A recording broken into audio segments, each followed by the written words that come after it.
आपण मैंने कौन कहते से क्रिमिनाल मैटर कन्फाइन कर से कथा नुहे कथा हूँ जे स्वामीजी अखिल भारतीय स्तर रे जो प्रकार प्रस्तावित हबार कथा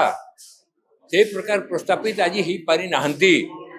तेणु अखिल भारतीय स्तर प्रस्तावित करने उद्देश्य बही लिखाई नंबर 1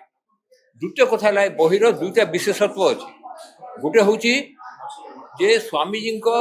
मुख्य चरित्र हिसाब से नहीं तत्कालीन भारत वर्ष एवं ओडिशार आध्यात्मिक सामाजिक अर्थनैतिक प्रांजल चित्र दिखाई तार अर्थ पाठक से बहीटा को जब पढ़ केवल स्वामीजी जीवन ही जानवे एमती नुहे ओडिशार तत्कालीन आध्यात्मिक सामाजिक चित्र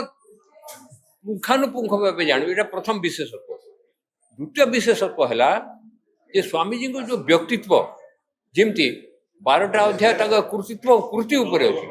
आ 8टा अध्याय व्यक्तित्व उपर अच्छी तो व्यक्तित्व से 8टा अध्याय जोटा अच्छी खाली धाड़े धाड़े कहले सबु प्रकार राष्ट्रवादी आंदोलन एवं संग्राम रे स्वामीजी योगदान माने 1962 चीन युद्ध आरंभ करके खालिस्तान मूवमेंट कर दे नंबर 1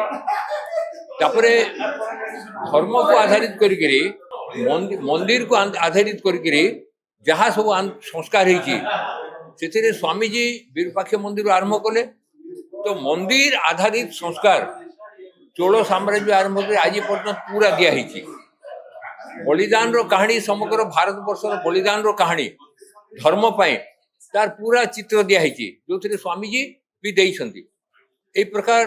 मंदिर केंद्रित समाज संस्कार बलिदान धर्म पाई बलिदान मानकर गाथा तापर ओडिशार सन्थ परंपरा रे स्वामीजी भारत वर्षर सन्थ परंपरा स्वामीजी यही प्रकार 8टा अध्याय